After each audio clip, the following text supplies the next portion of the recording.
ABN Marathi news मध्ये आपल्या सर्वांचं स्वागत आहे। ताज्या बातम्यांसाठी एबीएन मराठी न्यूजला भडकाऊ वक्तव्य करून समाजात अराजकता माजवण्याच्या आरोपाखालील दखल असलेल्या गुन्ह्यात अटक करून मंत्री नितेश राणे यांची मंत्रिमंडळातून हकालपट्टी करण्याबाबत पूनम गेट येथे एक दिवसीय धरणे आंदोलन। महाराष्ट्र राज्य मंत्रिमंडळात मत्स्य विकास मंत्री नितेश राणे हे सारखे अल्पसंख्याक मुस्लिम समाजाच्या विरोधात भडकाऊ वक्तव्य करून समाजामध्ये दुफडी निर्माण करण्याचा प्रयत्न करीत आहेत।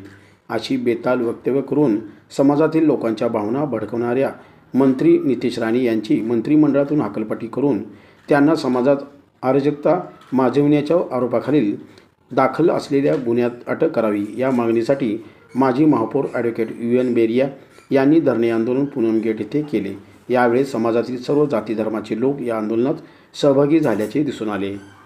महाराष्ट्र राज्याचे मत्स्य विकास मंत्री नितेश राणे हे गेली अनेक महिने अल्पसंख्याक मुस्लिम समाजाच्या विरोधामध्ये भडकाऊ अशा पद्धतीची वक्तव्य करून समाजामध्ये दुही निर्माण करण्याचा तेढ निर्माण करण्याचा प्रयत्न करीत आहेत। वास्तविक संवैधानिक पदावर काम करताना अशा पद्धतीची वक्तव्य करणे म्हणजे डॉक्टर बाबासाहेब आंबेडकरांनी दिलेल्या घटनेचा अपमान करणारे आहे आणि अशी कृत्ये गेली अनेक महिने त्यांच्या हातून होत आहेत। एखाद्या विशिष्ट समाजाला टार्गेट करायचा आणि त्यांच्या विरोधात बोलून त्या संबंधामध्ये जातीय तेढ निर्माण करून लोकांच्या भावना भडकवण्याचं काम ते आता करीत आहेत आणि म्हणून त्यांच्या विरोधामध्ये महाराष्ट्रामध्ये अनेक ठिकाणी या ठिकाणी गुन्हे दाखल झालेले आहेत, परंतु त्यांच्या विरुद्ध कोणतीही कारवाई हे महाराष्ट्र सरकार करीत नाही।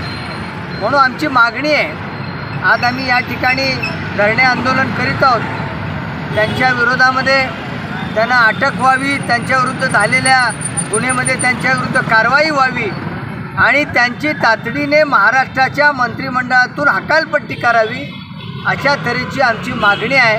महाराष्ट्र शासनाचे मुख्यमंत्री आणि दोन्ही उपमुख्यमंत्र्यांना आमची त्यांना विनंती आहे की त्यांनी अशा मंत्र्याचं जे समाजामध्ये द्वेष पेरण्याचं काम करत आहेत, अशा मंत्र्याचा जे घटनेचा अपमान करत आहेत, बांधबंदी करत आहेत, यांचा त्वरित त्यांनी राजीनामा घेतला पाहिजे अशी आमची मागणी आहे।